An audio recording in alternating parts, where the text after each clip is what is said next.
So how have you been, Maya?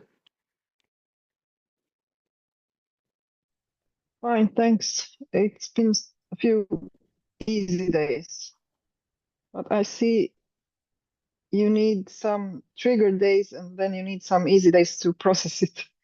So I'm in the easy phase now. Well, uh, yesterday on the plane, I decided to, on the plane, I never work.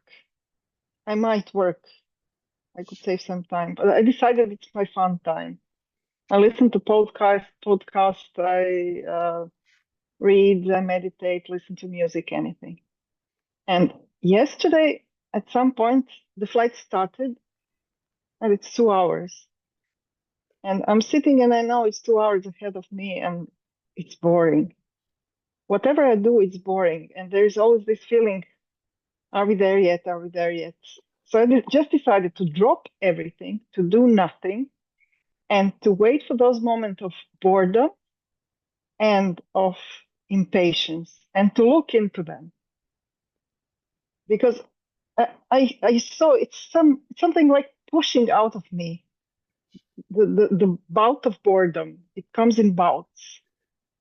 And then I thought to myself, wow, uh, it's something we don't want to look at. We want to run away from boredom always. Yes, So yes. I'm not running. This time I'm not running away. I'm staying here to see it. And it didn't come up to that anymore. I Oh, was sitting for 2 hours oh, watching people thinking my thoughts, and I was very good at seeing thoughts as thoughts. Yes, I get carried away from time to time, okay, but then I yes, yeah, snapped back and these are thoughts. So I was like aware all the time, most of the time, yeah, and the boredom never came. A few times, just this impatience, are we there yet? And then there yeah, was this urge to in the flight, sometimes I look at where we are. You have to be in the flight mode, but the GPS still works. So if you open the Google Maps, if you're at the window, you can put your phone next to the window and wait for the signal. And then after a minute or two, the signal comes and you can see where you are on the map. So I do that from time to time, and I forbid myself to do it. And I was aware of every time that I had the urge to do it because this is this. Are we there yet? And I didn't do it, and I just stayed with the feeling of needing to yes. know anything. It Oh, was fun. it got me so excited when you said that. That was great, you know.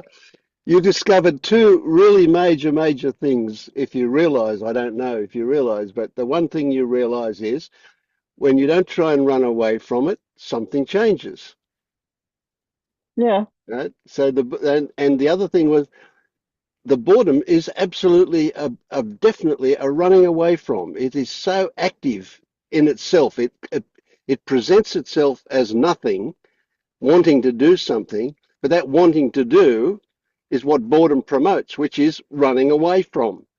Yeah, yeah, that yeah. was great. That was an But, excellent discovery. Yeah, but what I found out, it's not easy to look at the boredom. It's like I forced myself to look into it, but I couldn't. Like it was blurry.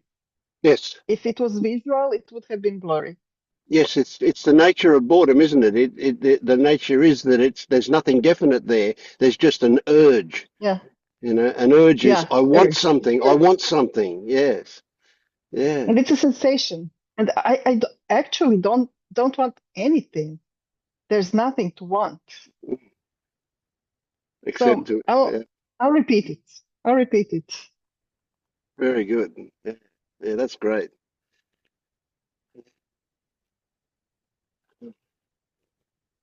Well, you made my night. That was brilliant. I love it. Yeah. Oh, thanks. Hmm. That's such a big thing. So you now have a recognizable tool in your toolbox. Yeah. Right? Yes. Yeah.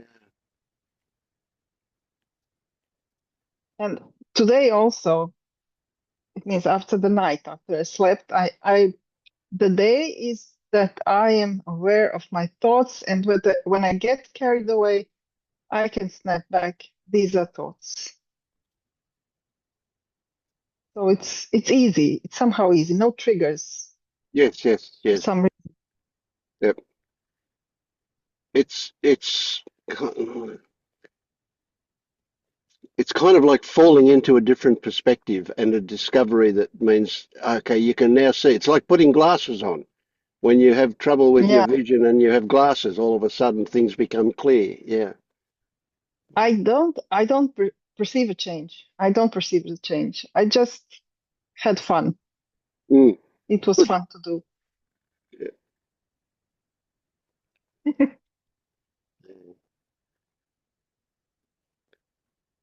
I find it interesting that you don't perceive a change when that's not the way it used to be, is it? It's a new thing, and yet it doesn't appear to be different.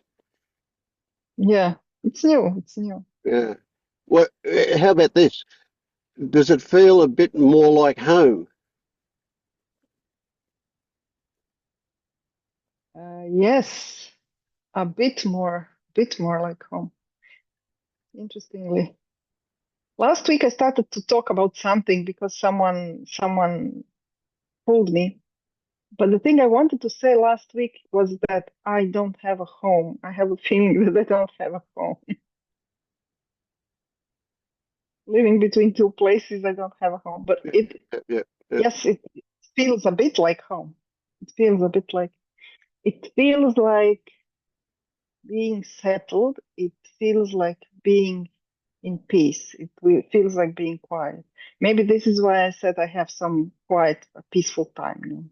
mm, mm.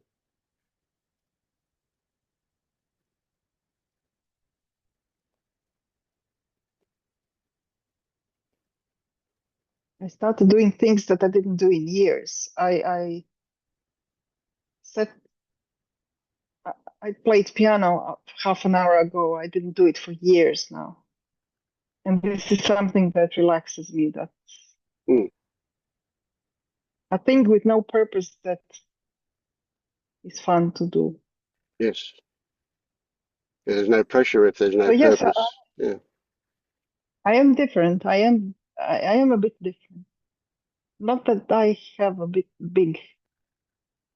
big impression of it somehow. Yeah. That's fine. That's fine. Yeah. It's a step. It's a major step. Yeah. Yeah.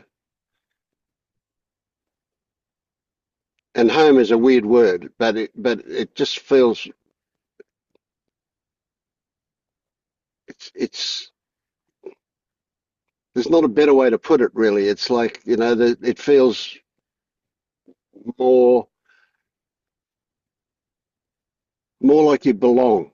More like, yeah, it's really hard to say how, just I think I know what you mean. I think I know yeah. what you mean. What you feel when you see familiar things. Yes, yeah, The shoe that fits. yes. Um, Here's a good yeah, word. Recognize. yeah, yeah, Yeah. And every door that opens leads you to other doors. Yeah, yes, yes. yeah. But I was somehow determined. Okay, I, it's not pleasant. It's unpleasant, but I go there. Yeah. Somehow, for some reason, there is that we've been trained to run away, to escape, to divert. So always to turn around and face it is feels a bit icky. Mm, Right up to intense fear, depending on a whole yeah. lot of things. Yeah. But so yeah, great stuff. Yeah. And there were some strange things to perceive when I was there like that. There was an elderly gentleman sitting beside me, and I think he was very tired. He slept for a bit and so.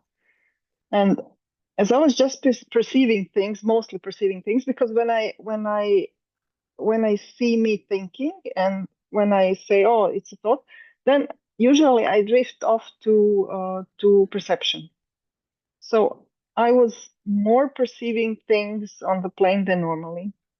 And there was this gentleman sitting beside me, and from time to time it was like sometimes like heat came from his side and then subsided and then again, and whole Yes, time like I don't know. yeah. I So This was the first time yes, to experience people around me this way yes, with and a heightened perception as well. yeah, I mean, that heat may have been there every time, but you never noticed it before because you weren't no, paying attention to your perceptions. And then all of a sudden, yes, I was thought you might even be going to say that you could smell him.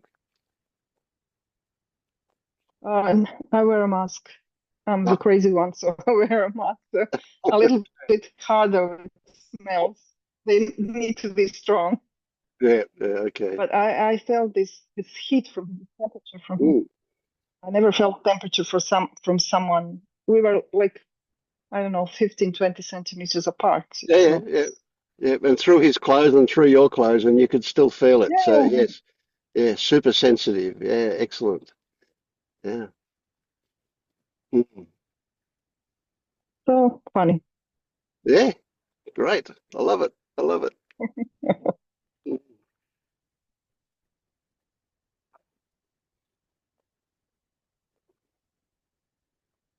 How have you been, Scott? You look like you're far away then.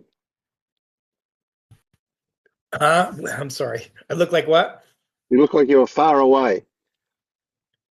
Yeah, I was just reflecting. I just came on a little late, and when she was Maya, Maja, Maya, Maya. Maya was talking about boredom, and she was describing how there's nothing there, like or it's like it's blurry, and I was totally sucked in because I had the same experience. Like I was like trying to sit with boredom. I just didn't know what to do with it. So the whole time you were talking, I was thinking, oh, I want to go back and get that first 5 minutes. I was like, like I want to see what they're talking about. So the Yeah, whole time I was raw, I was somewhere else, I guess, trying to like, how am I going to watch the beginning of this meeting? But I'm yeah, doing good. Good. yeah. Great, Uh, great. Yeah. I just, I don't know. Oh, I had a kind of this is a long story though, but it's significant. I don't know. So can I back up just real quick? I'm going to Yeah, try yeah, to yeah. make it, try Yeah, to no, because it might, you don't have to hurry. You go for it. Yeah. because this kind of like goes back. So you didn't know, but before I started coming to these meetings, I was going to a Buddhist online Buddhist temple, and I went to a sesshin, and I kept asking during the Dukusan, like it's mandatory Dukusan, you just automatically get it. You don't have to ask for it. So each time I was talking to one of the priests or whatever you would call them, I was asking, I was trying to find out, well, what about this practice or what about that? And I just kept asking these questions because I'm trying to like suck everything in. And so little did I know that each time I did that, like I got my bite just got harder and harder, right? So the Duke-san went by. I broke down, basically started crying in one of my last Dokusans, and he kind of just said, "Up, see you later." So I like, holy crap! I just like this place is not safe, right? So I stopped going, and after I kind of looked at it as time went on, and then remembered the Christiane issue with LU. Do you remember how that all went down? So after that all went down, and I kind of recovered from that, I started seeing like, okay, well, it was just each one of those occurrences was the same thing. It was like I don't know. I have this thing in me that like I want black and white. It's a wanting control. Like Mm. I was trained into it, I guess, all through I don't know what it is. So when I detect, and also I have this thing like if I guess my parents like withheld information from me. So if somebody withholds information from me, or if they say something that disingenuous, it like it's like a huge trigger. I'm like, never want to talk to them again. Like I have a friend from years and years ago that I just cannot, you know. Anyway, the point of it all was that Meredith, you know who I mean? He's in some of our meetings. Meredith, I think his name is. Marius? Marius. Okay, that yeah. Yeah. I was very impressed, like the way he spoke and his insights, you know. So after the LU thing, like I unfollowed all those pages because I didn't want it to come back up in my face and try to suck me back in. You know, whenever I see dissonance, I want to like tear it apart and try to figure out why is there dissonance. So I stopped. You know, I unfollowed those sites, and then I guess apparently because I had friended Meredith, he had gotten on my the thread that I started. Remember that when I went and started asking those questions, and he had gotten on that thread and started asking very similar questions, and Christiane responded to him, and I got like for a few minutes, like not for more than a few minutes, it was like a day. There was a description of somebody like, you know, realizing no self and all these descriptions, and I just like latched onto it again. And I have Tyler's on Messenger, right? So I really respect Tyler too. So I started talking to him. I asked him, like, hey, would you like guide me, or you want, you know, because I'm back into like wanting to get this description of what I'm seeing, you know, fell right back into it immediately. And he's like, no, I'm not going to do anything. Let's not do anything. How do you put it? Let's not do anything formal. Do you have any questions or whatever? Well, you know, since he just kind of put it down for a minute, I'm like, you know, he knows what he's doing. So let me just like let this settle for a few minutes, for a little while. And then by the next day, I was like, he totally had it right. He knew I was, you know, he said, when you told me that you were afraid of getting back into seeking, you're already in seeking when you said that, you know. And then so I just like let it settle down for a while. And within a day or so, I started applying like, well, it's got to be exact. This is how it's supposed to be. So it's perfect. And it just kind of fell away. And then I'm singing again as I, you know, go around doing my stuff in the house. But it's just so interesting how it only took just, you know, my respect for Meredith and seeing him ask those same questions, and then seeing that response from from from her. It was enough to just like suck me right back in. I just luckily, well, I mean, it worked out pretty well though. I was able, you know, just seeing it I was able to like let's let it go, I guess. But wow, it was pretty interesting. Okay.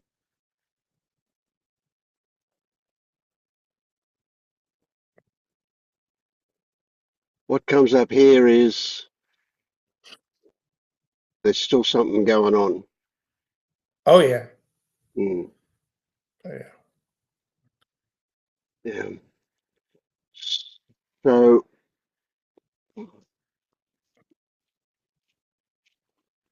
when we adopt a belief and it seems to fix things, it can be a short-term fix. It's fragile, right? Because the underlying stuff is still there.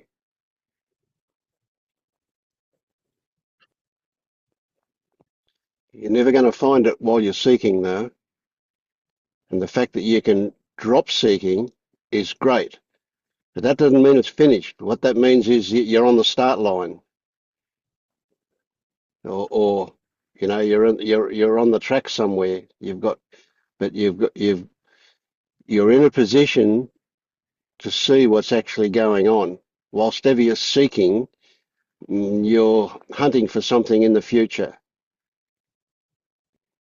So it just occurs to me that yeah, although things are great, and it is great that things are great, but that's an opening for you. So at some point, we want stuff to poke at us. We want that seeking. If there's a reason for seeking, we want that to poke at us again, but not to overwhelm us, not to get sucked back into it, just to see it if it's there, just to see what's going on. Maybe maybe it is completely gone. I don't know about that, but it just seems to me like that you've got to drop seeking to have this feeling of peace, and that knowing is what brings about that feeling of peace. But you're susceptible. Very susceptible to being triggered again. Oh yeah. Yeah. Now we want to be triggered, but not to the point where we get sucked right back in. We want to just get a taste of it so that we've got something to look at. Yeah. Yeah, I have to admit, like it's a little bit of a confusing issue, because you know, part of my, my black and white brain wants to say, well, if I'm doing anything other than sitting on the couch staring at the wall, I'm seeking. Like if I'm at a meeting or if I happen to read something or whatever, I'm seeking. But yet there's a difference between like just reading something and like, taking a bite out of it, I guess. I Yeah. don't know. Yeah. Yeah. So something that I use that seems to me, uh, well, blah blah blah blah blah. When seeking drops, it seems to me to be replaced by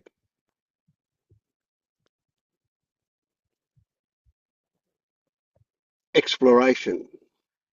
Exploration is not quite right because there's still could be seeking in exploration, but it's like you're waiting for what might appear. You're not you're not heading towards anything. You're not trying to pull something from the future back into now. You're just openly curious about what might turn up. That makes a lot of sense because like, I have a tendency to want to, again, be black and white and like 100% one way. But I've like watched a video here and there, and like there's a difference between, say, when I read those descriptions of people who, you know, had an epiphany and their sense of self just dropped away. When I read those, then I'm focused on it. I want that It was that. Yeah, experience. yeah, I want that. And that's when I like completely just like got sucked into it almost immediately. It was like yeah. really fast. Look, I do get what you're saying. I for a long time, even after I woke up, I was so envious of people that had a great big epiphany. you know. And really weird part about it was I was forgetting my own epiphany, which wasn't big, but it was there. It was noticeable, and it lasted for a whole 2 days. But those people that have a big epiphany and get into a big honeymoon period, geez, I wanted that. That just sounded so good. I really, really wanted that. But it may or may not happen. And in my experience with I don't know, hundreds of people since I started guiding at LU, there's probably 1 out of 50 people that have a big epiphany like that. The majority of you know, people kind of slide in a bit. I'm so glad you said that. I guess I never just actually asked that question, but that is like one of the main questions that keeps coming up when you know, again, there's some dissonance there. I see some things that don't seem to jive, but um, it's almost like there's certain people, or I'm going to say use the word people, but there's certain people who, if you don't have that epiphany, nothing's happened. So the black and white part of my mind tries to grab that Yeah, up and say, oh, I haven't had an epiphany, so nothing's happening. yeah, yeah, yeah, exactly. Yeah, yeah. Yeah, well, Scott, and I'm Christiana's pretty big on that. She says that you got to have a noticeable shift. Well, I've come across lots of people who only realise that they've had a shift by comparing today to last year, but never during that period would they have said, "Oh, something's really different." But when they look back a year ago, they go, you know what? I don't feel anything like I used to feel. There's none of that anxiety. There's none of that anger or whatever it is that used to be there, you know, or very little of it. So there's only the comparison. So, but definitely you cannot compare yourself to everybody else. You know, of all those hundreds of people I've worked with, not one's been the same. There are certain characteristics in common, but everybody has it in their own way. It's always unique. Yeah. That's good to know. I am highly susceptible to like seeing a goal out there and then just like wanting to transport myself to it. Like, you know what I mean? Like Yeah, yeah, it, absolutely. Yeah. it's this is really good because See, yeah, I think that I've come go ahead. recently to a story has come here recently that society trains us, and I say society, and it's our parents and peers and so on, trains us as escape artists. So one of the things we're so skillful at is avoiding what's going on inside us. We just learn to escape. And we learn that as a really, really young person, and then we develop it. We get better and better and better at it, and it changes how we do it. But we get so good at escaping in our mind with activity, however, whatever our own particular way of escaping is, we're just masters at that. And to I was going to say to stop doing it, but that's not right. For that to no longer happen, uh, takes a bit of skill and a bit of luck and a bit of everything, whatever is involved in doing it, you know. So whenever we want, we're escaping. It's a broad statement, I know, but yeah, it's a good one to use. Yeah. Yeah, You see that you've heard many times. You've heard that "be here now" phrase, right? But you know what? Nobody or hardly anybody actually investigates what that is. What is be? What is here? What is now? If you look at each of those things, you get a totally different perspective of that phrase, and it's huge what can come up with all of that. What is here? Interesting phrase, interesting word. Here, you think, is it a place? No, it's what does it mean? It's a metaphor, isn't it? It's a metaphor for what we mentioned earlier with Maya. It's a metaphor for home. It's a metaphor for belonging. It's a metaphor for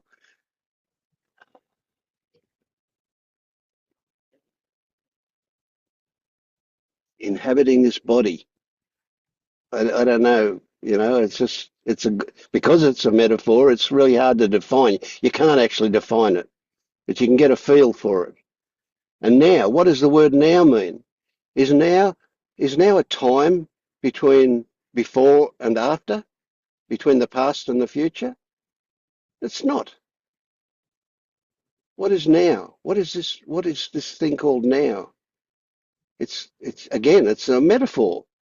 It's a metaphor for being in the present. Well, that's a bit weird. What's the present?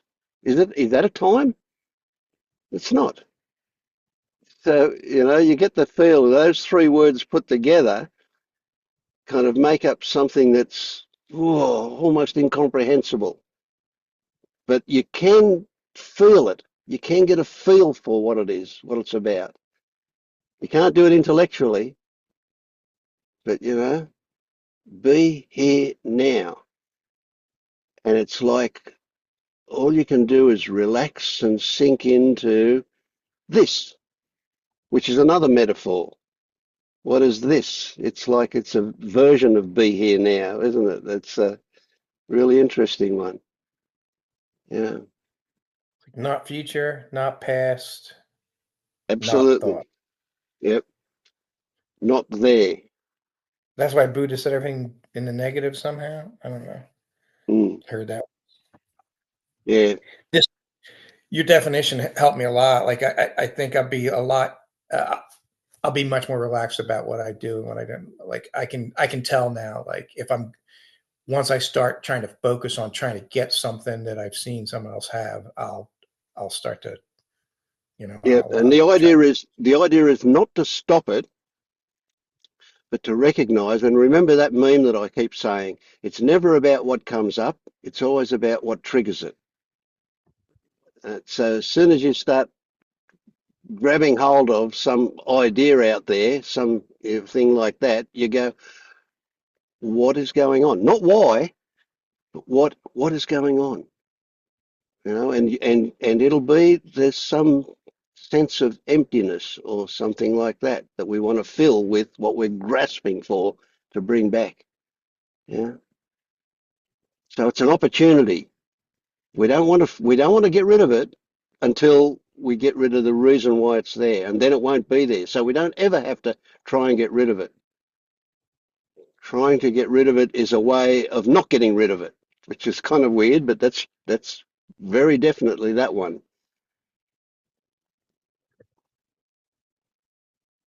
Yeah, never really considered, like when you told me just to stop, I just stopped, and that was definitely a good thing. It helped me kind of pull back a little bit and relax and see more clearly. And well, I don't know what to say. I just lost my train of thought. So No, I love it. I love it. I see you open and I see you willing, and that's a great place to be. Yeah. Even though there's no great and there's no place and there's no to be, but yeah. I can see myself working with it now, though. Like before this meeting, I was like, I still just very confused and not just afraid to like, is it okay if I do this? Can I read this? Or Oh, yeah, now I'm yeah, like, now I'm more relaxed. I really yeah. appreciate it. That's a big one. Being relaxed is a big one. That allows things to happen. Yeah, great. Yeah, good stuff. But if I can say, Scott, you're not alone. Why I replied when Vince asked, "Did it feel like home? How did it feel?" And I said, I don't know. I don't feel very different because I also have the expectations. I want the big thing. Because to be honest, when you look at the videos on the internet on YouTube, there are only interviews with people who really had a big bang, Yeah, and not with yeah. others. So you got this impression that it has to be the big bang or nothing else. So there needed to be someone to tell me it doesn't have to be a big bang. I guess that's what sells, huh? You hear about it more often because it's the more sensational story, I guess. It's exactly like the newspapers. They want the drama. They don't want the boring after effect. They want that initial thing. Yeah. And The good enough thing about it people. is, Yeah, go on. go ahead. I'm sorry. That's all right. Go. One, just an example, like I probably wouldn't even be here if I didn't read about awakening and have that desire to like, whoa, what's that? I want that. Because this whole spirituality thing, before I heard about awakening, I would have said that's a bunch of bullshit. There's people trying to convince themselves that they're like they're God, what the hell? I would never even look at that.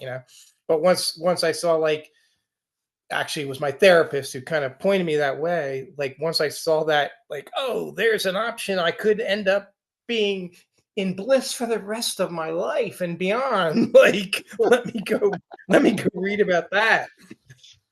Mm. Yeah, it's something that occurred to me. I had a miserable childhood. Like it was like the world. This wasn't the right world for me for sure. It was way too harsh and inhumane, the world I experienced. And now when I look back, I go, thank God for that. Isn't it great? If without all of that, I wouldn't be here now. Isn't it amazing? You know, it's just exactly that everything. And I even once had the thought, you know, I woke up when I was 65 years old, and I thought, gee, wouldn't it be great if I'd have woken up when I was 15 or 16, you know? And then I go, you know what? I really do recognize that everything I went through, the whole lot of it, was necessary for me to get here. And it just took bloody 65 years for it to happen.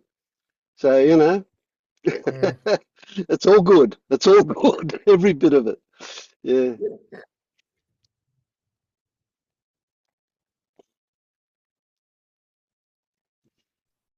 I I have like a. I'm sorry. Go ahead. Go ahead. I'm done. I've been talking a long time. Joy. I just wanted to say something about this feeling of home because I think I found it. Oh, great. Yeah, a year and a half, and like when we were talking about, this exercise with hearing a sound or looking at something, and that I come back to myself. And for me, this myself is a place without judgment, without meaning, and without value.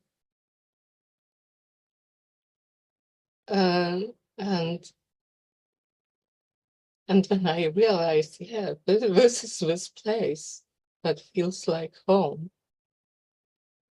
It's just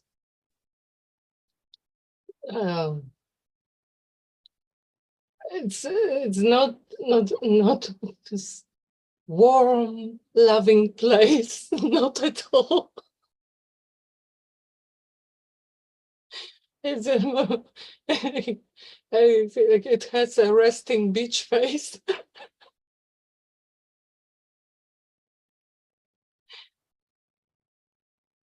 It's very empty.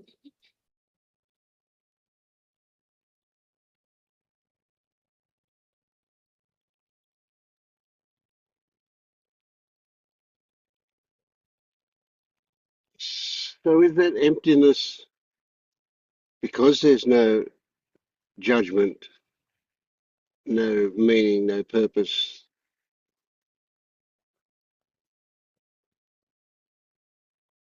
How would you do, you say it's without those things, but it's empty and it's not warm. It feels good, doesn't feel good. What does it It feel like? feels good. Yes, it feels peaceful.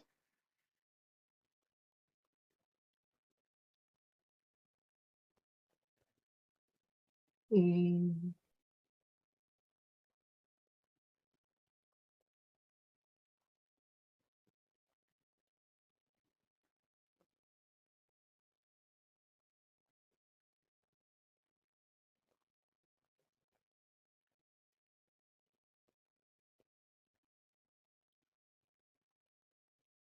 I think most of all it feels true. True. Yeah. Yeah. Yeah. Peaceful's a weird one, actually. Yeah. Um, does it feel full, like nothing's missing?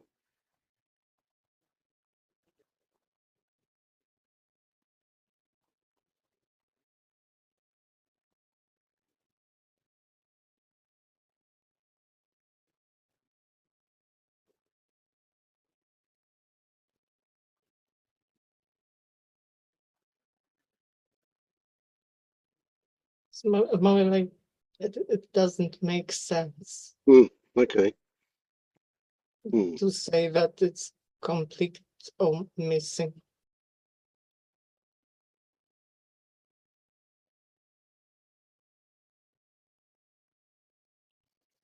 Does it feel welcoming?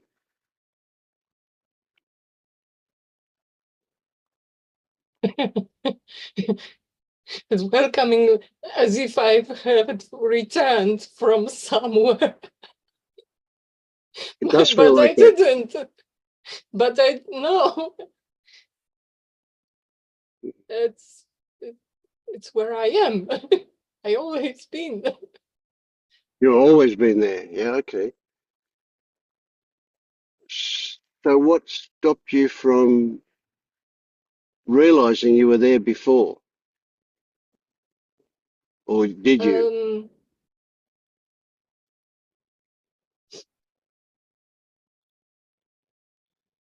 I was taught it's wrong place to be.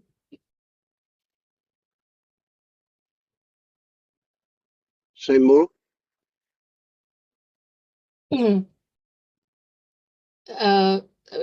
Like I said some time ago that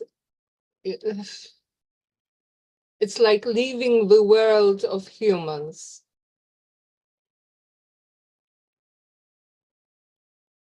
And I feel like I have a duty to engage in the world of humans. Yeah. When you say humans, I think of society or social. I think of people having What is social interactions. society if not Yes, humans?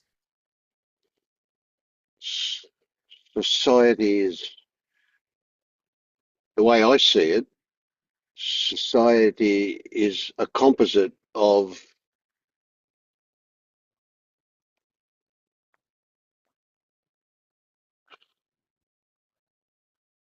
unbalanced people.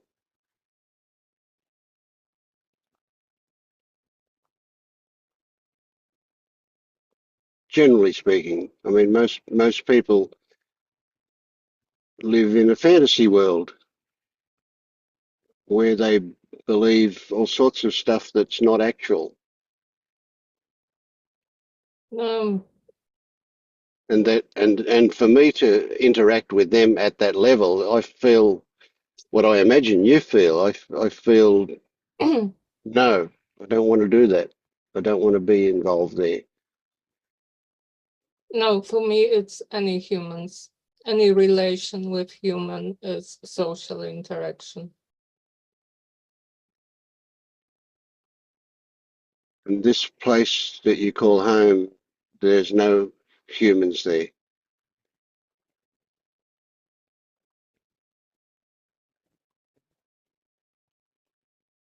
No.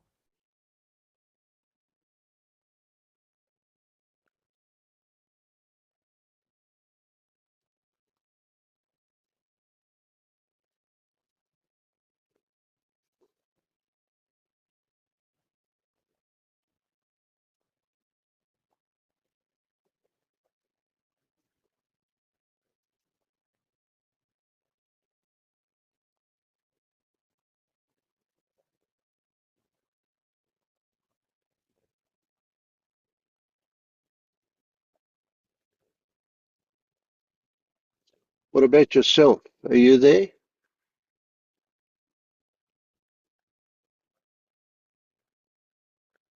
The human called Bianca?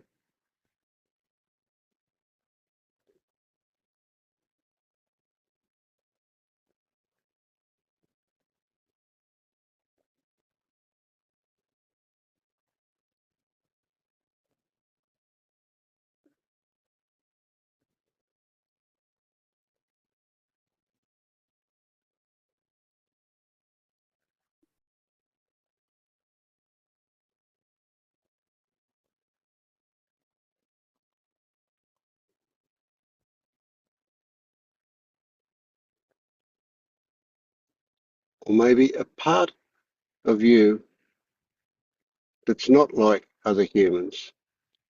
Is that there?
It's like if I start talking, then I'm back to human world.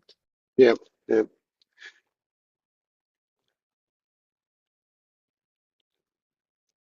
Yeah, I mean, you don't need to have an answer for those things, but contemplation is good. Yeah, and we don't need to define the indefinable either.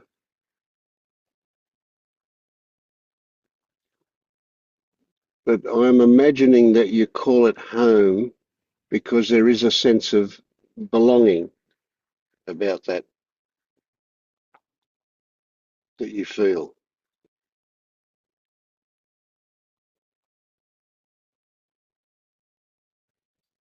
Sense of fitting in.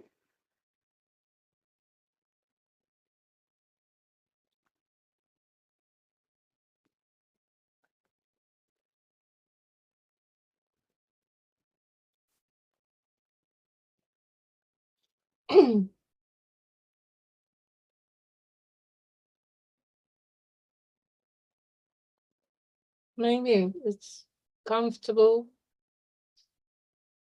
like a Yeah, fitting shoe is comfortable. yeah.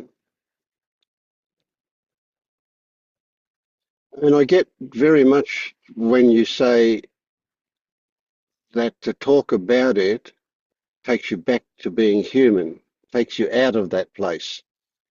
You can only be in that place when you're quiet or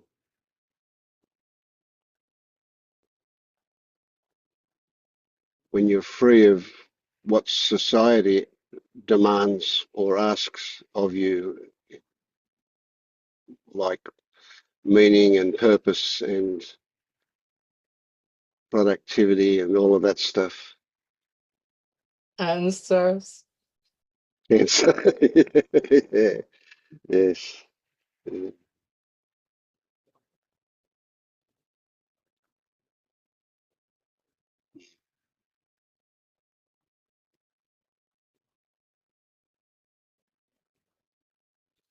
guess that's something we're doing with this. We are exploring inner spaces, places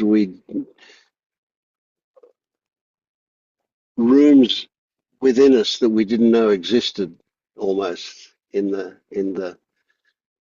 mansion. I've heard it called the mansion of self. Yeah, yeah. Just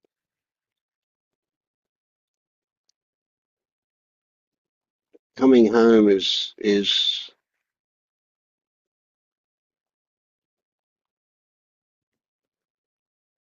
no words. Back into self is one way to say it, but it's not right, of course. But you get what I mean. You know, it's fitting into this, which has no words or boundaries or whatever. Now I'm rambling. Yeah.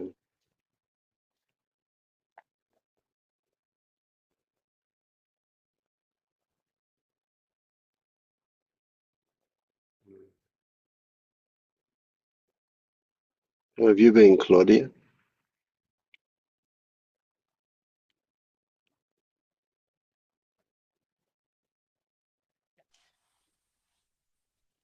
Just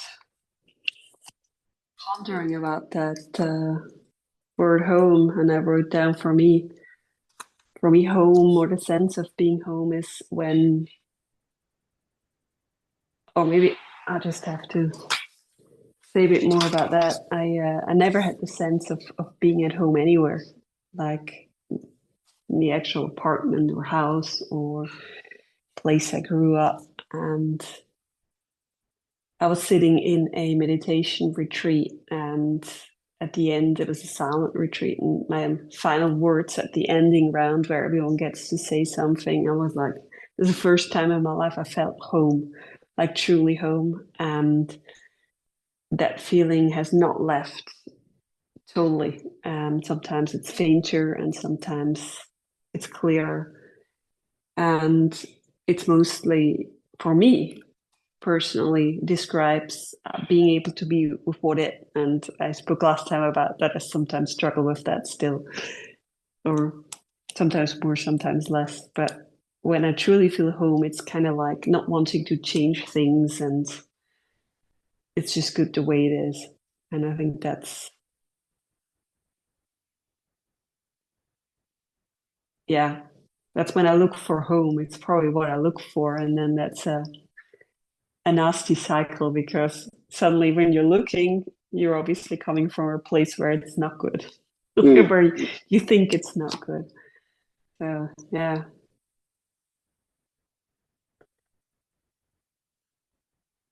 And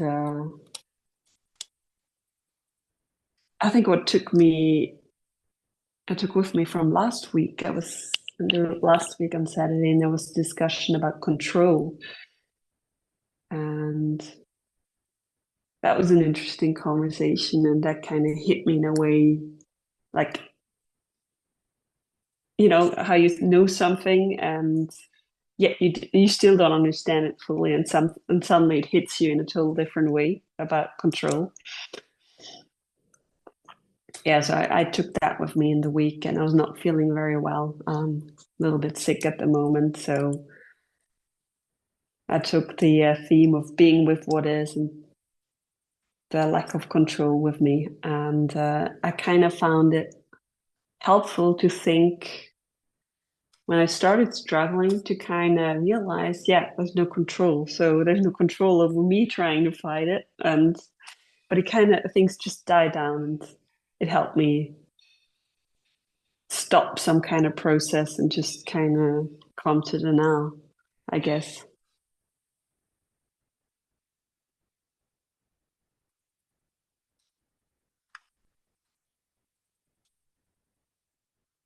Yeah, Yeah. that's great. I love to hear that change is happening in what I call the right direction. There's good change. So there is movement, and that's excellent stuff. Yeah. Yeah. I also found the discussion earlier very helpful about the Big Bang thing, and you know, I've heard it the other way around somewhere, like, oh yeah, some people don't have a Big Bang, and you said, yeah, like out of 51 has a Big Bang kind of feeling. So it's, yeah, it kind of also helps with that striving. Yep.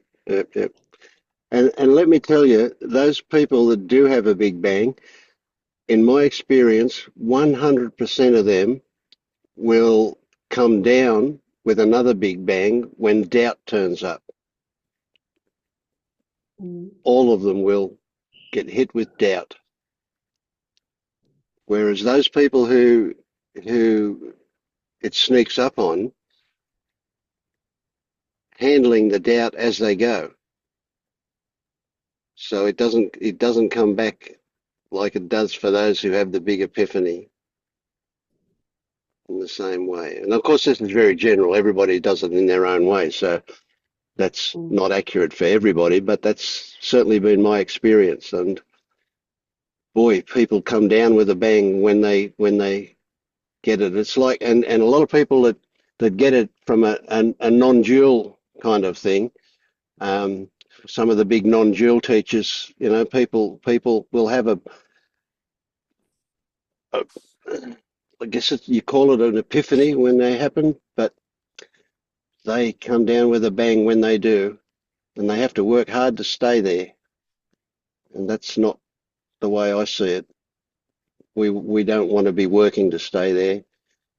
We want to be relaxed about the whole thing. Yeah. How do you work hard to stay there?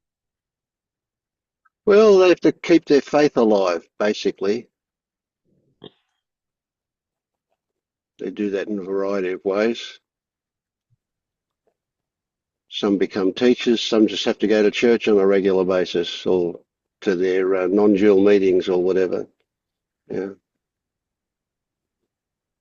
We do have to keep it alive. Don't get me wrong about that. So if we, especially if it's new for us, if we do nothing about anything after that, we can easily slide back to a sleep um, because of old habits. See, we've got a lot of years of conditioning behind us. Almost all of us, especially anybody that's an adult, has got many years of conditioning, and those habits can be pretty strong.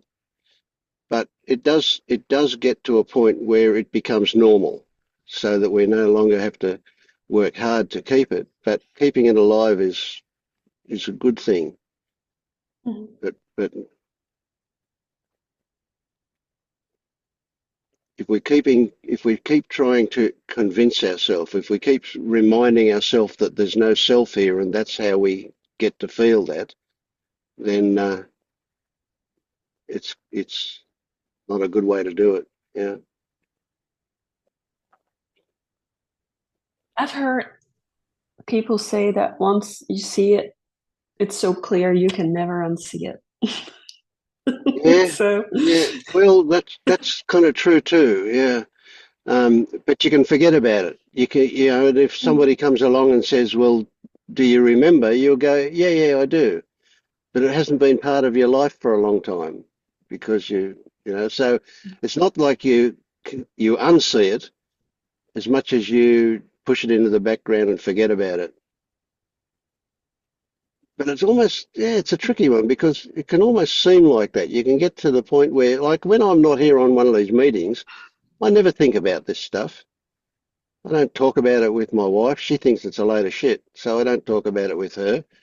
Um, and it's just not really part of my life, but yet it's always there. It's a weird one. I don't know quite how to put it, but there's no, I don't go around all the time reminding myself about it, but I get reminded often during the day with little things, usually little wow moments about something or other. Or if I see somebody, I did today actually, see somebody suffering from stories they're telling themselves, and especially when those stories are just not really relevant. I mean, how many times, and I say, you want to say to them, that's finished, forget it, move on. But no, they repeat it again and again and again, and they keep on suffering, and you think, wow, that's just so unnecessary. And then I feel sadness or whatever as a result of that. So that way I'm reminded of it for sure. And I guess, and I mean, I say you don't have to work at it, but here I am doing these groups, and that keeps it alive for me, very alive and very upfront. So that's kind of good. So maybe that's a way. Maybe that's what I'm doing. I'm working at it by doing that.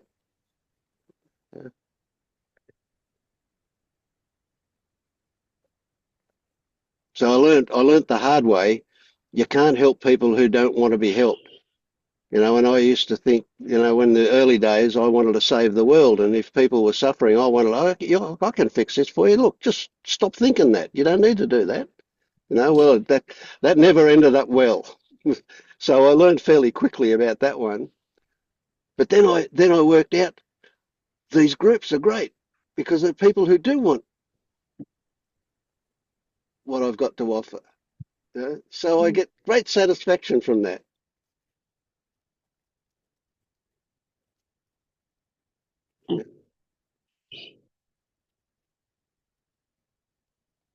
But it's kind of, when I say working at it, I kind of mean like fooling yourself.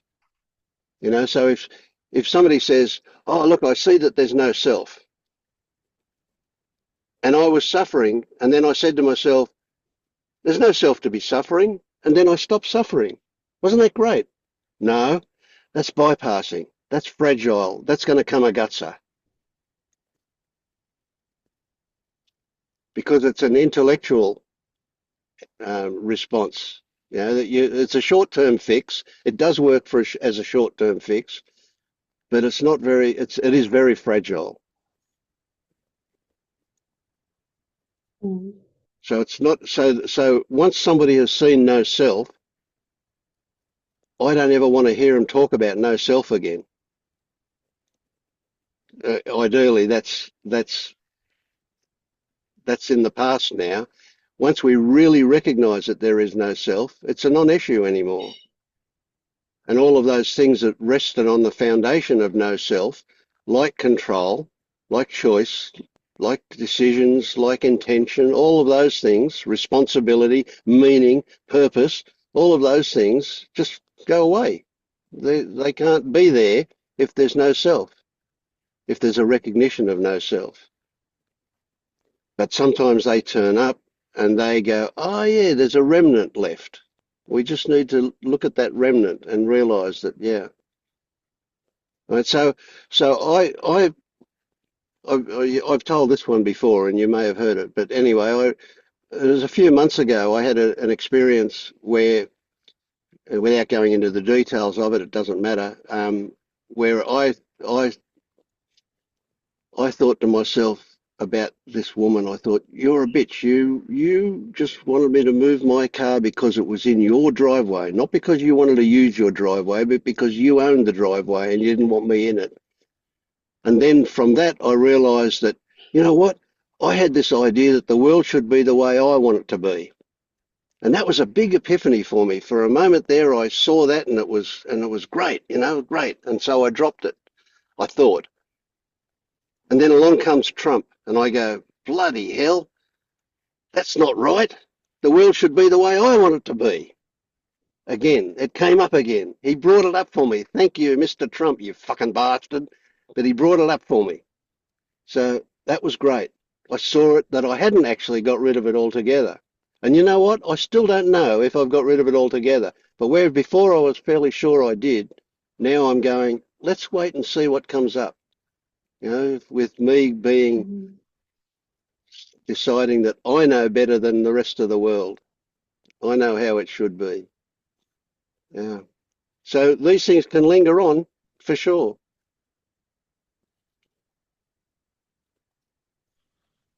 Yeah. Yeah, it's interesting. It is. It sure is. Yeah.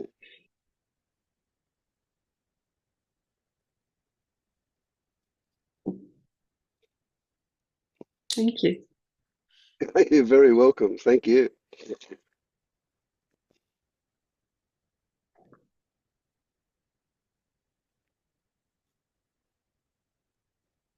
How's things been for you, Shane?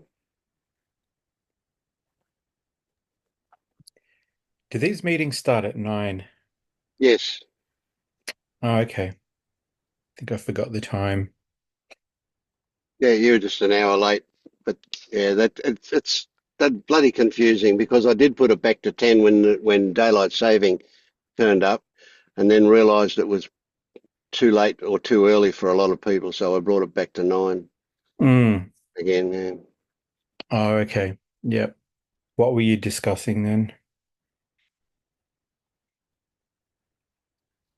Remnants. Yeah, remnants of selfing, People. recognizing that remnants, and I guess what I was also saying was that doesn't mean we're back to square one. If a remnant of selfing turns up, it's just that's going to keep on happening until it doesn't. Mm. And it's only been 13 years or 14 years for me, so it's not a long time. Yeah. Yeah, I've got one that we could discuss.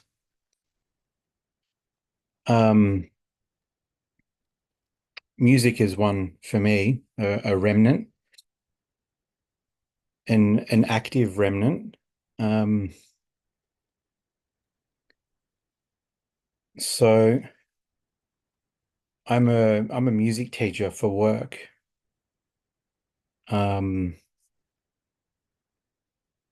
And so I guess that's been, 25 years in the making or whatever. Maybe 10 years ago, when I started to look at the ego really directly,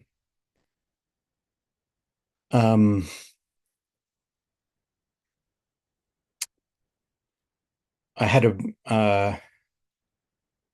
I guess sort of like a breakdown in terms of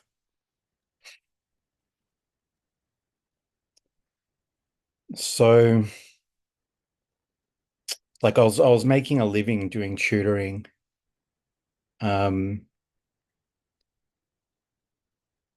And without trying to do too much backstory, like I don't really know what's relevant, but so I would teach and practice like all the time, right? And when I started looking at the ego, like it was like there was a big existential crisis of why am I doing this at all? Um, why am I continuing to practice this all the time? Why am I learning other people's things? Because it's not part of me. And so at that time, I think I sort of tried to get out of that. Like I'll say work because I think that makes more sense to people because it's my work, but it's more just like my existence has always just been doing music like that. And so I wasn't able to do that and just like ended up going further into teaching, which has been teaching it in school for quite a few years now. So what weren't you able to do? Leave music and go do something else as a Right, career. right, gotcha. Yep, Yeah. yep. Okay. And so where I'm trying to go is the remnant for me is like I had to stop playing for a few years while I was teaching it, which was like pretty hard to be teaching it when I couldn't play it like emotionally, I couldn't play it. And some of this had to do with like the sort of ego recognition, and while that was dissolving, I guess. Um, and then over the last few years, as I started to like study Zen a lot more, I guess is what it is, which is how I've ended up here in these meetings.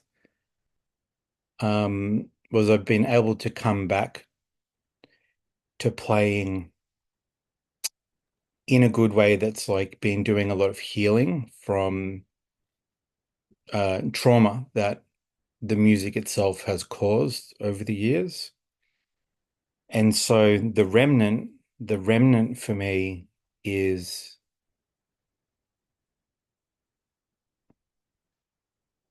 that my reality, even just at a basic level of working for money, is doing music, even though there's this like psychological recognition of all the ego structures that it is created from. And so it's just like this weird place to be where I'm kind of okay with it now because I can do this healing when so that's the positive attachment that's there. But like the challenges from the remnant are that like I can't listen to music even though that I teach it professionally. Like I'll listen to it for work, but I can't listen to it myself. And there's like a belief there that I should. I was talking to one of my friends about this the other day. He was like, why anyway? You know, why do you have to listen to any of it at all? Um, which is true, but I guess that's part of like the schooling conditioning, you know, listen Hmm. and play as much as possible until you burn out. Do you know what I mean? Mhm. Mm. Yeah, So anyway, when you say you can't listen to it anymore, are you saying you can't listen to it for enjoyment, yeah, but you can listen to it for work? yeah, yeah. Yeah.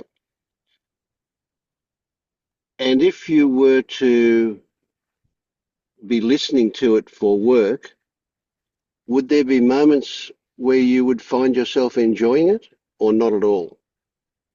No, I do. Yeah, I do enjoy it when I listen. Um, I think I don't know. I think there's a few things going on. Like one of them is there's just an overwhelm where I can't listen to it. And so if I listen to it for work, then Yep. somebody else has given me a reason to listen to it. Yeah, yeah, yeah. And you don't get Yeah. overwhelmed. Yeah, it's like, there's this it's almost prescribed by Yeah, whatever yeah. I'm gonna I get gonna that. teach. It gives you a reason to do that. Yeah. Yeah. So I want to know about the overwhelm. When you're listening to it, if it, even just in a fantasy now, that you're listening to it and you're not listening to it for work, you're listening to it out of curiosity about what might turn up as you listen to it, and there is this story going on in your head that you could get overwhelmed. It could be so much, so intense, so whatever that it becomes unbearable. Yeah. So Yeah. where do you feel that in your body?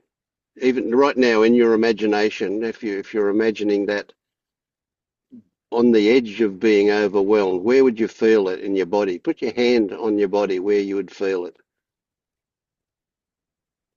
Is it in the head? Is it the chest? Is it the neck? Where is it? Um, Just what comes up. First thing that comes up. Don't think about too much. um, well, I don't know, my hands, maybe. Your hands, right? Okay. I don't, that's why I'm sort of like I don't really know. Yeah, yeah, yeah. It's a But like tricky my one, isn't it? hands, but see, I don't know if that's just like now of talking about this and having some adrenaline from talking about it. Yeah. Mm. Yeah, you're right close to the edge of something as you talk about it like this, eh? Mm. Yeah. So when you say overwhelm, is it going to bring about tears? Are you going to cry? Or are you going Mm, to choke? Or are you going to, how is no, that? Yeah. no, not at this stage. Maybe previously. I think the overwhelm is like uh becoming obsessive about learning things. And so like Okay, so tell me more about that. When you say becoming obsessive, that's obsessively wanting something, yeah, yeah? yeah, And would you say that wanting is wanting something that is unreachable? yes.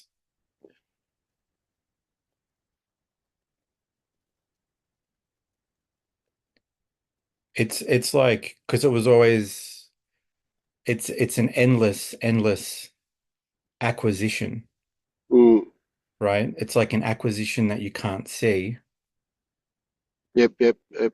I get that. And there's no, unless and there's, yeah, yeah, and there's no actual tangible gain, if you like, from getting that. Yeah. Okay. So exactly. then the next story I want you to tell me about is the ego thing that you were talking about. How you were doing things for ego. What is ego to you? What do you think ego is? To You know, how me, would you describe it? Yeah.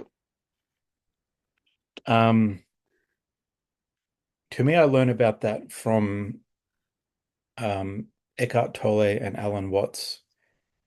When I would listen to them talk about it a lot, And I think that so to me, it's like the comparison part of your mind. So I'm bigger than you, or I'm smaller than you, basically. And that as being a key driver Yep. Yep. I get it. in lots of Okay. motivations. Mm.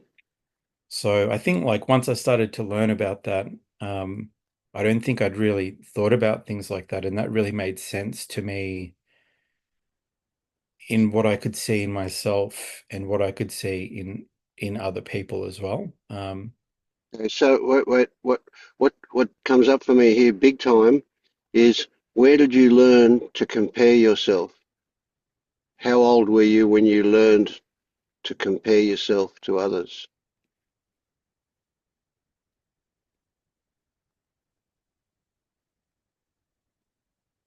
First thing that came to mind, what was that? It could have been from doing music. I don't know.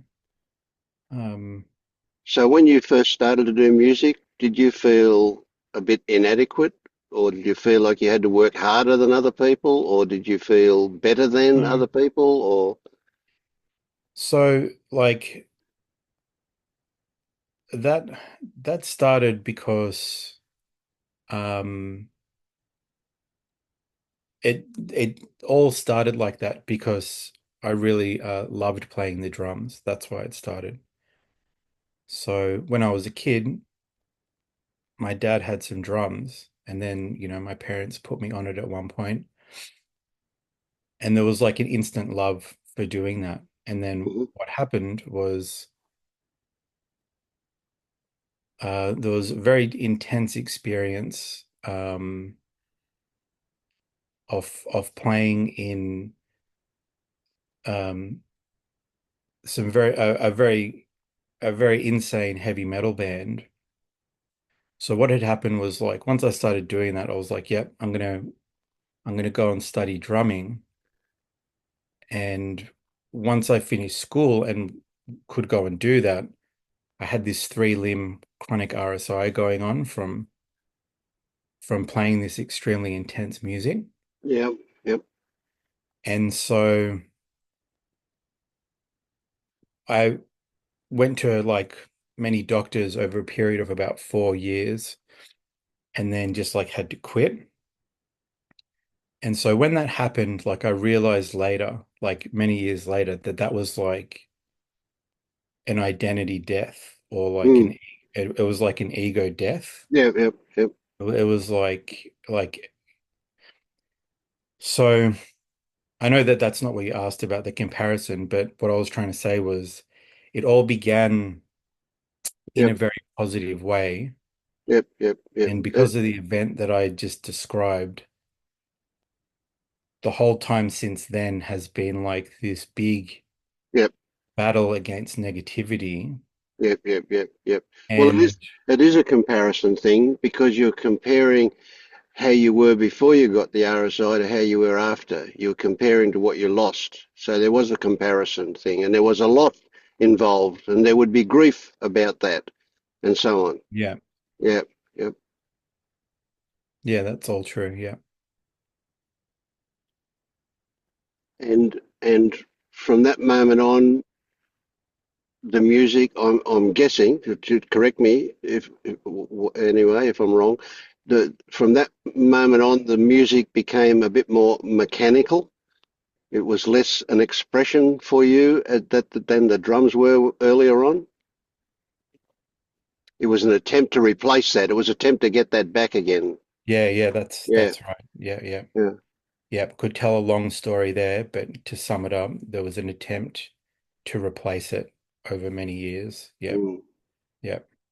And then somewhere, listening to Alan Watson, reading Eckhart Tolle, and so on, you got the idea that this was an ego enhancement process that you were doing, and that was wrong. Is that accurate?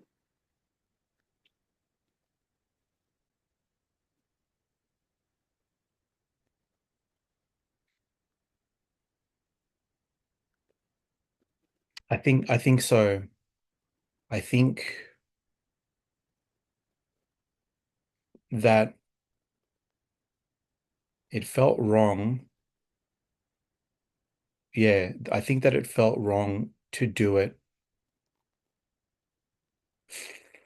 for reasons of um I don't know, like superiority or trying to be better or trying to get something from it. Um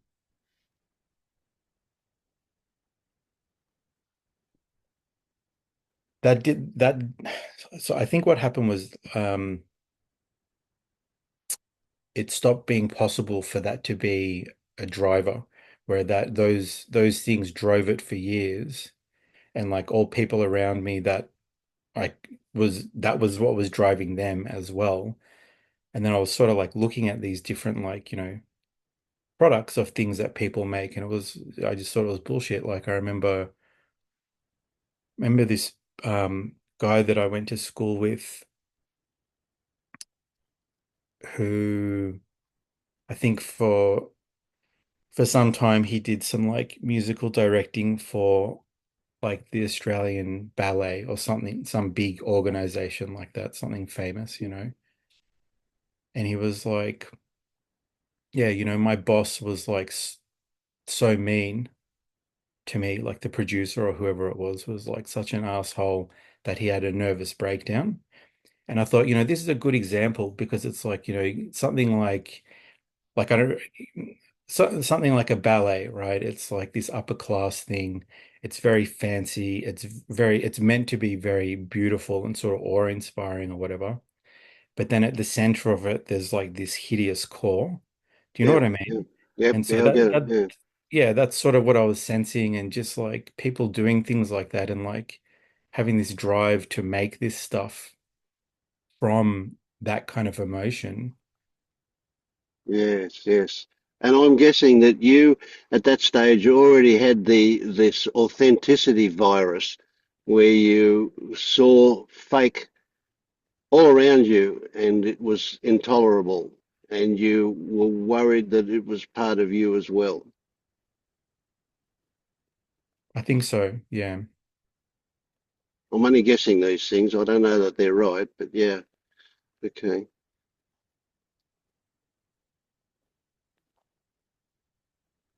So some part of you wasn't going to let you relax and enjoy it and be spontaneously creative. You were punishing yourself,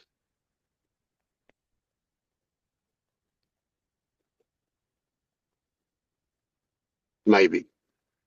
Yeah, no, like you're on the right track. I don't know, like there's always been this very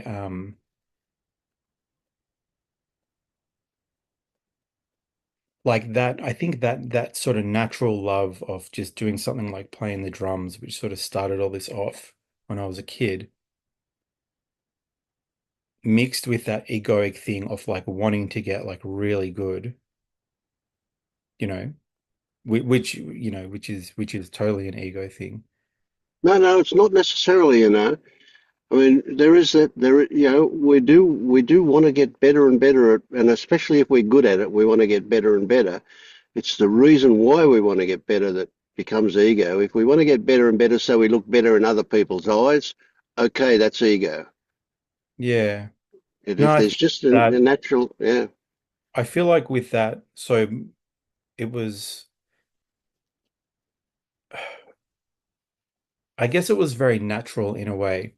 So when it got cut off through RSI, like I felt like I was yeah, robbed of something really precious. absolutely. Yep, yeah, I get that. Yeah, big And time. so, yeah. And so, yeah, like trying to fix that or trying to explain that to people has always been very impossible, really. Um, Especially if they only know one side of it, which is the ego side thing. If they don't know the other side, no way they're going to understand what you're saying. Yeah. hmm.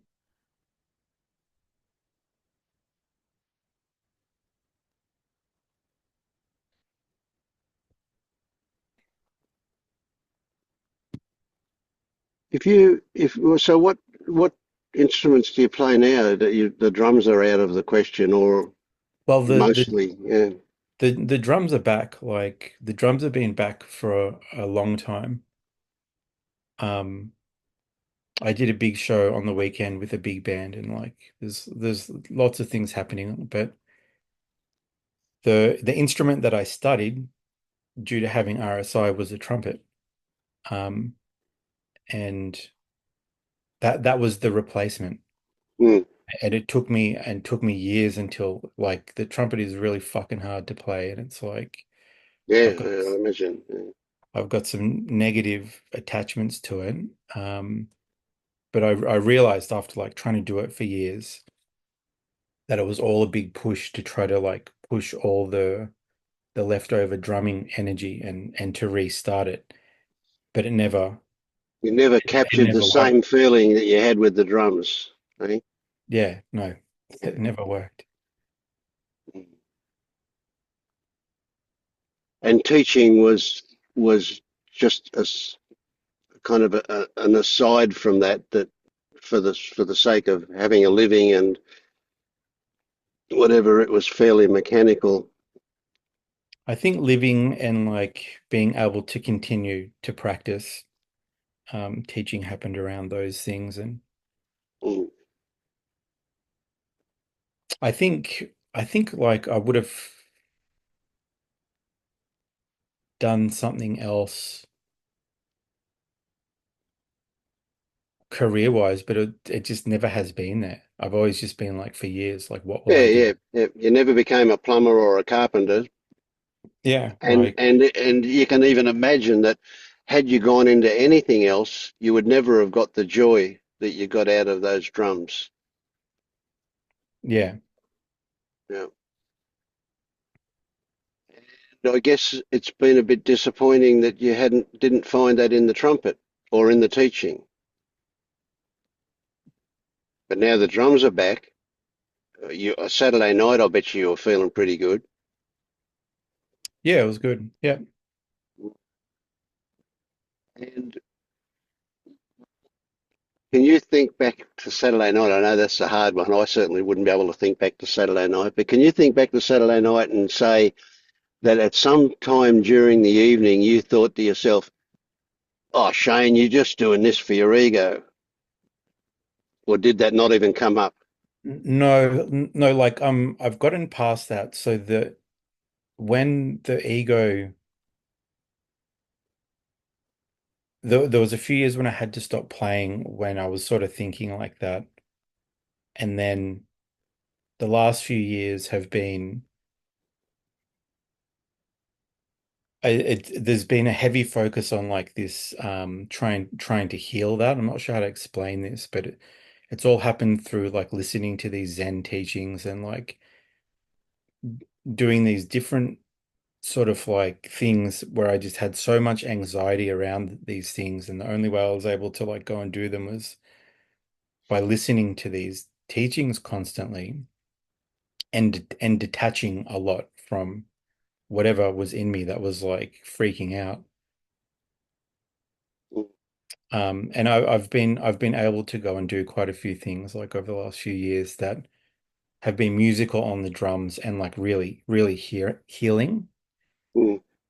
But there's still like lots of remnants, which is why I Yeah, brought yeah, this yeah, up when yeah. you This guys is mentioned that at the yeah. start. Like, We've circled back to the beginning. Yeah. yeah, So tell me about the healing. What is it you're healing from? What is it you're healing up? What are you healing?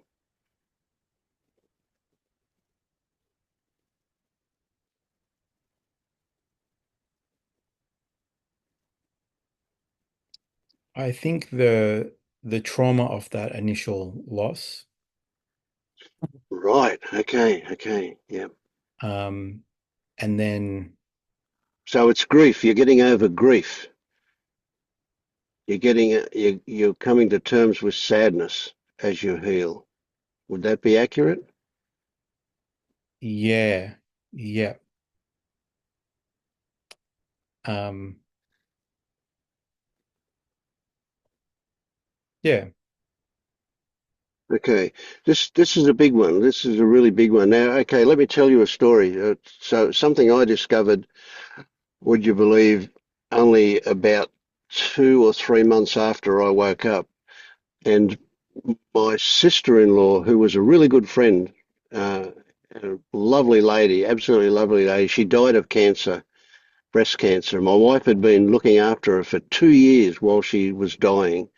And so I was at her place a lot. I didn't live there, but I used to visit a lot and stay in a caravan out the front of her place. She was down in Melbourne and I was way up north.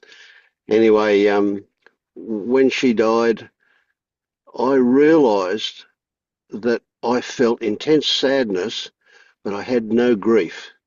And I recognised from that experience that what grief is sadness with a whole lot of stories hanging off it.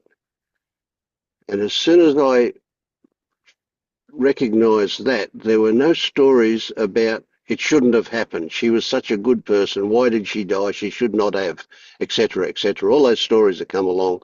And that's what grief is. It's sadness with stories. And Yeah. when we don't have the stories, the sadness is a physical thing. The sadness is a body expression of something that is actually quite lovely. There was a real sweetness to the sadness. And talking about it now, I feel it again. You know, it just comes on. But it's sweet. It's lovely. It's just, Mm. but grief is horrible. Grief is such a bad feeling. You know, there's always that it should not have happened kind of thing. And so I wonder if a lot of that healing is because of the stories about how it happened. Why did it happen to me?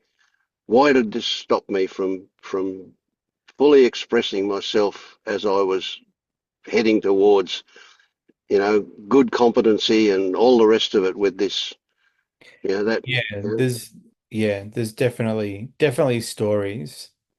Um, and that's what the healing has been like, trying to get rid of some of them, but like you know, they've really been extremely massive. Like I find this hard to explain to people. Like, um, oh, I get the intensity of it. I do get yeah, that. it's Yeah. like talk about obsession.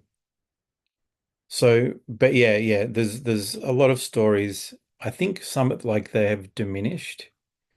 Um, but yeah, like the reason that I bring this up in this group is because on this topic, like even after all these years, like there's still Yep. Still a some lot healing to do. there. Yeah. Yeah. Yeah. Yeah. I And get that. because of the nature of the intensity of the whole thing and like it being my work because of it all, Mm. Yeah. it's You even can't kind of escape it, can you, when you're working in it? exactly. Yeah. Yeah, Yeah. Yeah. Yeah. I get it. it's still there. And the reality is like unless I quit that job, like if I'm not positively attached to music, then it creates problems at work as well. Do you know what? So Yeah. Yep. Yep. Yep. Yep. yeah, And without music, well, you'd be empty, wouldn't you? That would be a different one, eh? Yeah. that might not necessarily be too bad being empty. A different kind of empty, I think I was referring to there. There would be a void. Yeah. But But look, okay. Yeah. speaking of Go. being empty, like when it works, like if I go and play, when it works is like when I can be like, Yes. like Yep. no, Yep. like don't when you don't care, you Yeah. know? Yeah. That's a different kind of empty, but that's a beautiful empty, isn't it? That one. Yeah. Yeah. Yeah. It's not that there's something missing, but that there's no distraction from. You're fully immersed in. That's a different kind of empty. But Yeah. yeah, I get it. Yeah. Yeah, Yeah. yeah.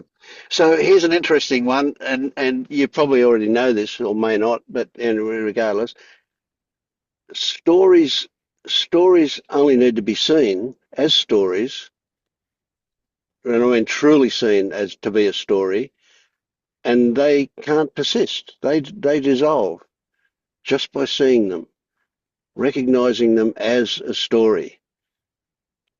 Right? So if we just go into that a little bit, what we say is these stories, these sticky stories, are beliefs. Now we can't willfully dismiss a belief. If we've got a belief, we've got a belief, and it's going to persist until we replace it with another belief, is the way I see it. We can't just have no belief. We're going to have another belief that shifts the first belief out. But by seeing clearly what the story is and what it's about, we very quickly can recognize that it has no substance. It is thoughts about thoughts about thoughts. And every one of those thoughts has an emotional response to it. And so if we get stuck, what we do is we get locked into the emotional response, and that seems to validate the thought. But it's a circular thing. The feeling validates the thought, which validates the feeling, which validates the thought, and round it goes. By seeing clearly that it is a thought, that story, frequently it's enough for it to dissipate or dissolve or weaken, and so we can get it. Now, the trick is that you can't actually do that. You can only be open for it to happen. So you can so if we've planted a seed that germinates, that the next time one of those stories turns up for you, then another thought might come up that says, "Hang on, this is a story we can look at." Right? And we don't, when I say look at the story, I don't mean look at it from the inside where the emotion is. I mean, look at it from the outside. We get out of it and we look at it from the side. So we have an objective view of the story, and you'll find that it doesn't have any solidity. It has no tangible structure. It is smoke and mirrors kind of thing. Yeah. But while we're in the emotion, we're stuck. That's it. Yeah. Yeah. Yeah. I think I think I get it. Mm. Well, So it's interesting to hear you say like you can't actually do it. It's yep, something that just happens. yep, yeah. Like, is that? Willpower doesn't work. Yeah, yeah. Yeah. Um, yeah, like I've a lot of those stories have dropped off. It would be good to just like keep dropping them off. Yep, yep, yep. And there's a story you've got that a lot of the other stories rest on, and that's the story about ego. So it becomes almost Yeah. a, a moot point to think of it as ego or ego being involved. See, ego is not a thing. It doesn't exist as something. No surgeon will ever find it. You can't bottle it. It's what it is an attitude, and it's a self-aggrandizement or a self-disparaging kind of process and attitude. That's what Yeah. ego is, and it's entirely based on stories. On stories, yeah. Yeah. So you're saying that any interpretations of along the lines of ego are more stories. Yes. Yep. Yeah. And they're going to lead you in the wrong direction, every one of them. Yeah. Yeah, I could think about I should probably think about that because that is something that I have You already know a bit about that, used a I'd lot. say. Yes. I've Yeah. used that Yeah. kind of thinking a lot. It Yep. seemed better. It seemed better to be in recognition than not in recognition, you know? Mm. Yeah. And there's something that because of these stories you're missing. And I don't know if you are missing it, but let's see what happens. And that is that there's a wonderful feeling of, well, home again, I guess. There's a wonderful feeling of connection. There's a wonderful feeling of rightness when you hit a certain note, or a riff just comes off, or whatever it is in the music that you are creating. See, this is the thing. Music is a creation, and it's gone. It's like a thought. It happens and it's gone. I mean, you can record Yeah. it, but the original process is gone. You know, Yep. the creation of it, and there is some absolute beautiful magic in that. That I know you know about it, but you're missing it. You're ignoring it. You're pretending it's not there by getting into these stories sometimes. No, I think I know it's there. It's like that's Would you believe this is the first time I've seen you smile? yeah, I would believe that. I do smile occasionally. It's like a rare Yeah, bird coming. yeah. Um, Good one. Yeah. no, look, I think like I've always known that um like I've had a lot of positive reasons for doing music, but there was just always this simultaneous like clouding. Do you know what I mean? Yes. Yep. I do. And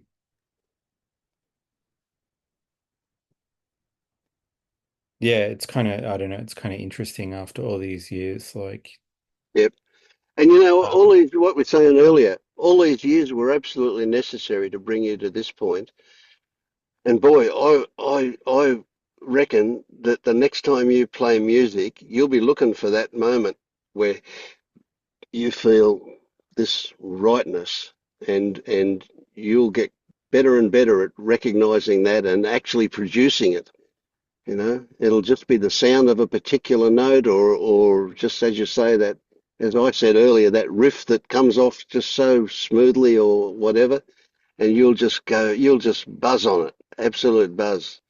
So I suspect you're at the beginning of a real discovery about music after all these years and all this stuff.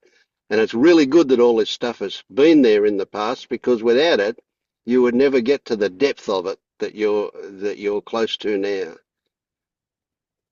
That's yeah, my fantasy anyway. I don't know if it's going to happen like that, but it feels like to me like it could. Yeah, it's a good fantasy. yeah, Yeah.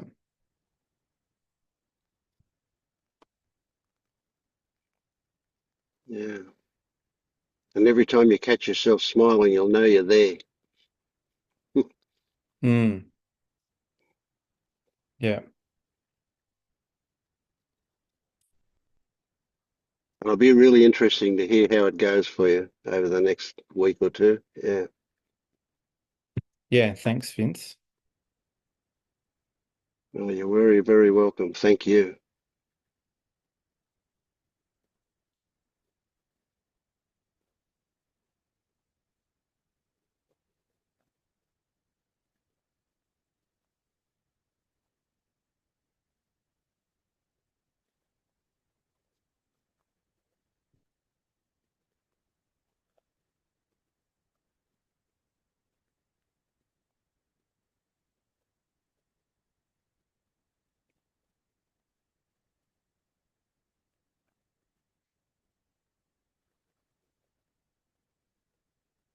Have you been, Lynette?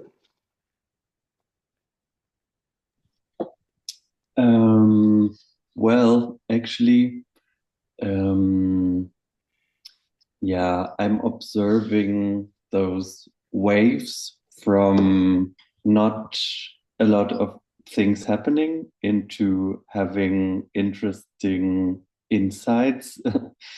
And yeah, I guess there were a lot of things happening when I was at this island.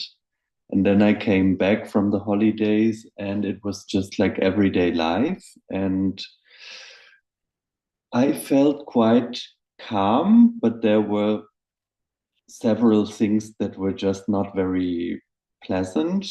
Um, and yeah, somehow it's strange because it I started feeling like, what is this all about? Like non-duality and no self and stuff like that. And maybe there was like a slight moment of thinking, no, but I shouldn't lose the track or something. But I already know that. So I thought, like, no, just give it a go. And it's just happening like this. And but then even there was like stories and identifying with them, but at the same time, like seeing the identification, but I still felt like, yeah, I don't care. Then there is like identification, and I will just like let that happen as well. But it's not the same as just identifying with it somehow. Yeah, I yeah, don't you were know. watching it as it happened. Yeah. Or just allowing it to happen and not thinking like, no, but because that's just another thought, you know.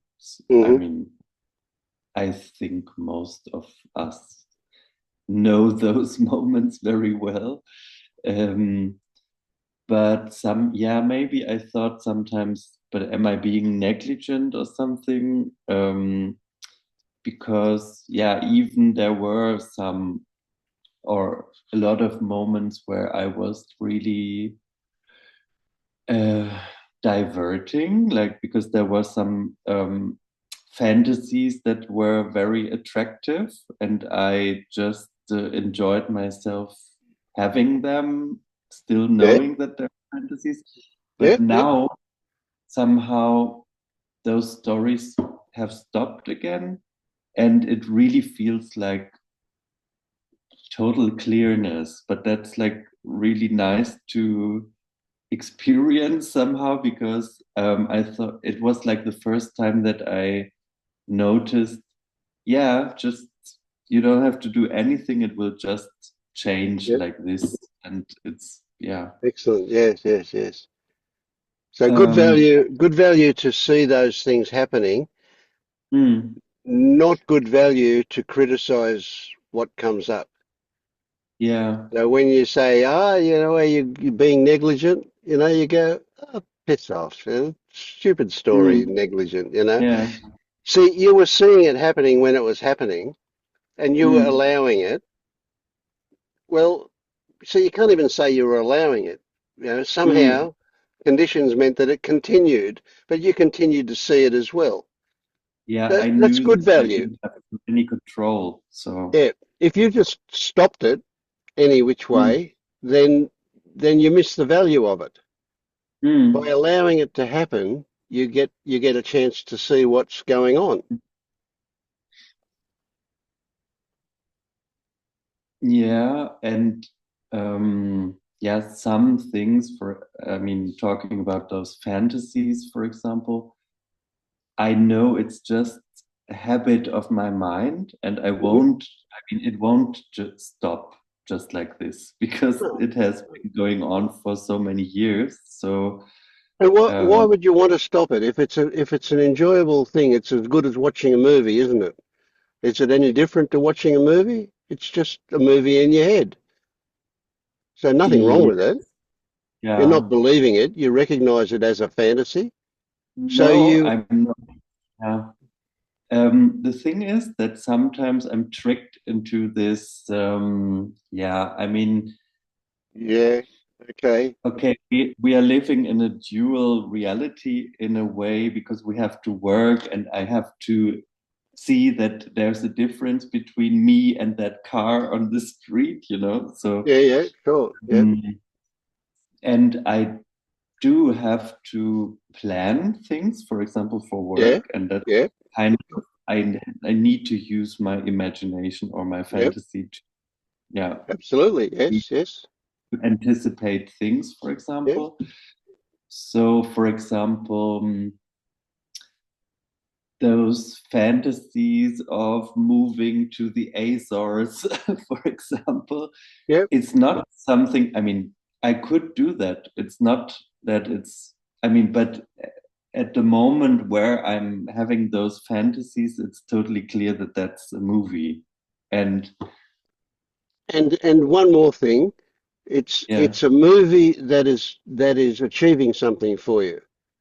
yeah, right? And it's what it comes up as an expression of some other feeling going on. Yeah, Some, but at the moment, for example, it's totally clear for me that it's not about moving somewhere or changing my job or no, having no, more friends or anything. And that's like, um, yeah, it's always like switching between the two. And yeah, because I guess there is a belief like rooted very deep that sometimes turns up and says like, yeah, come on, but wouldn't it be nice, yeah, yeah, like, sure, yeah, yeah, yeah. So you've been conditioned to run away from things, and so you would yeah, do that. Yeah, I am. you go to Argentina or whatever. Yeah, Yeah. yeah, yeah. Mm, So when those stories come up, it's not about the story that's there, it's about the reason that it came up. And the reason it mm, came up might be because you're feeling discontented with what's going on now with your job or whatever, you know. So mm, so those stories come up as a salve for that. So in the yeah. sense that the stories themselves are quite harmless, it's the recognizing that they're based on something that is value Mm, for you. It's the recognizing that you are discontent with something and there you have this story of escape. Right? yeah. That's pretty obvious that you know Mm, the idea of running away is yeah. attractive. Even though you say it's just a story, the point of saying it's just a story is not to get rid of the story, but to Mm, recognize that right now I am actually feeling da da da dum something about right, and then that gives you the option to maybe another fantasy will come up about what can be mm, done about this feeling yeah. of emptiness that the first story came up for. Mm. So everything, and the other thing that there, I get what you mean about living in two different worlds, Yeah. but I want to see those worlds come together and Mm, right, they will become the one. yeah. It's not like I mean there is I mean this is a hard one. I mean yeah there is two different worlds in a way, but Mm, you're in both of them and you're in both of mm, them at the same time. So mm, it's a case of how do we marry them in a comfortable way, mm, right? So it's not that we don't just do this stuff after work or on weekends, you know. It's yeah. our whole life. Yeah. Mm. Yeah, I think it's mm,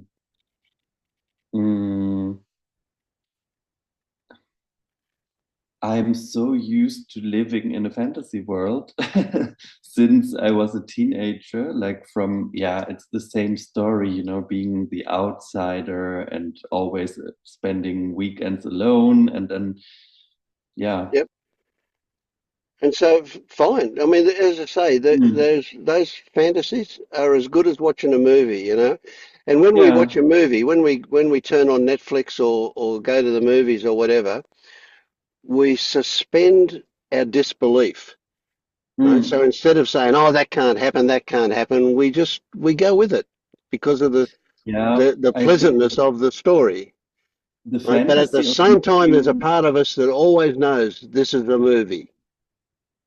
yeah, the fantasy of moving somewhere else, I guess it's because I really remember that too well because in Argentina, for example, it was very difficult to um, to rent a flat on my own. And when I had to do so many steps to be able to stay in that country. I needed to do my A levels again because they would not recognize the German one. Then I had to inscribe myself at university. I had to study. It was a very long process and quite difficult. And then I needed to find someone to give the guarantee for the flat because usually for foreigners it's not that easy. And when I finally lived in that flat, it was like, yeah, and what am I going to do now? Mm. So it was not actually about, not even about achieving the fantasy. Maybe, yeah, about keeping myself busy in order to not, Yep. Keep away from it. Yeah. Yeah. yeah, Mm. yeah. So now that I'm in this state of clearness again, it's like totally clear for me, but sometimes it's a bit more tricky. Mm. Well, it is. It's very complex, isn't it? The whole thing. Yeah. Yeah. But there was like just a very small, banal thing. I don't know, because that's also a story. I mean, when I was on holidays on that island in Portugal, um, I felt so good because people were saying hello and smiling to me, which is not the common thing in northern Germany, maybe. Yeah. Yeah. Yeah. But Yeah. like every day, I'm going on the same bus to work. And it's like 1.5 years now that it's always the same bus and always the same people, but nobody will talk to each other or Yeah. Yeah. smile. Yeah. Yeah. Yeah. And then And do you somehow, always sit in the same seat? no, but yeah, it's more or less always the same people. But then um, there's actually one lady, and to be honest, I always had like, I mean, my first reaction was like, I don't think I like her, but I mean, I don't know her. And I was really aware of that, like, but you don't know her. And then some days ago, I smiled at her and she smiled back. And now we always say good morning. And that really changed so much, like Yeah. this going by bus, that there is just one person with whom You have that connection. Yeah. Great. Yeah. Yeah. yeah, so I And guess that's the way the actually, it's not like having a fantasy about how nice people are in Portugal, and yeah. Yeah. how Yeah. unfriendly Germans are or something like that. Yeah. And the amazing thing, how this person that you had an instant uh, wariness of Hmm. becomes just with a smile becomes Hmm. a totally different person. Yeah, Yeah, yeah, it's great. Yeah, I mean, that's like really the most primitive level. It's just yeah, like sure. showing Yeah, a yeah. bit and then everything's fine. Mm. Play games. Pick somebody else in the bus next time you get on it, and smile at Mm. them, and watch what happens. And each Mm. time you get on the bus, pick a different person and smile at them and see what happens. Just play a Mm. game, amuse yourself. Yeah, the funny thing was that I smiled to this woman and she smiled back. And the next day, we both didn't know if we could repeat it or if. So Yeah. then the third day, I smiled again and then she said good morning. So it was Ah, just. even better. Yeah, yeah, Mhm. yeah. The world is full of surprises, and we live in it, and we don't even know sometimes until it happens. Yeah, great. Yeah, Yeah, but it's really interesting because just because of the lack of communication, you think that someone is not a nice person, for example. yeah, yeah, yeah. Yeah, there was an interesting one. I was watching a movie with my family earlier on tonight, and they came up with this phrase, trust your heart. It was an Arabic phrase or something that said, use your trust your heart, whether you trust somebody or not, your heart will tell you. And Mm. I thought, that's not right. There is Mm. a level where it's right, but at the surface Mm. it's not right. we can often immediately feel like we don't like somebody when in fact it's just because they've got a serious look on their face, and when they smile, all of a sudden they're a different person. Yeah, it's a tricky one. But yeah, the world is great. I love it. It's just so full of wonderful things. Yeah. And it sounds like you're still in a great place. I like that too. Yeah. Discovering stuff. Yeah. Yeah, sometimes it's like it's just more of that stuff happening and sometimes less, but Yeah, of course. Yeah. Yeah. Good one.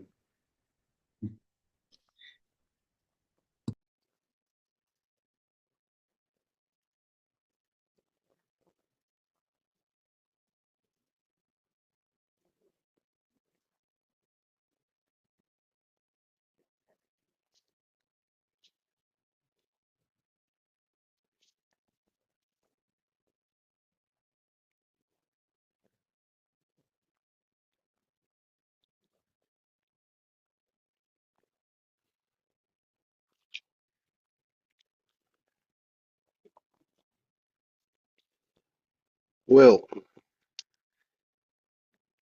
it's only been 2 hours, and unless the camera comes on pretty quickly, we'll wind up, eh?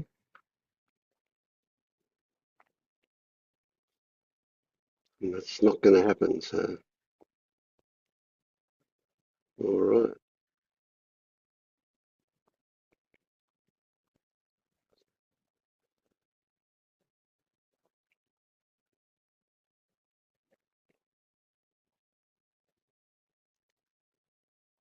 Okay. Well, it's been good. It's been excellent. Actually, it's been a great night. It's been so many good stories, good stuff happening. I'll see you all next time. Hey, Thank you so much. thank you're very you. welcome. Thank you, everybody.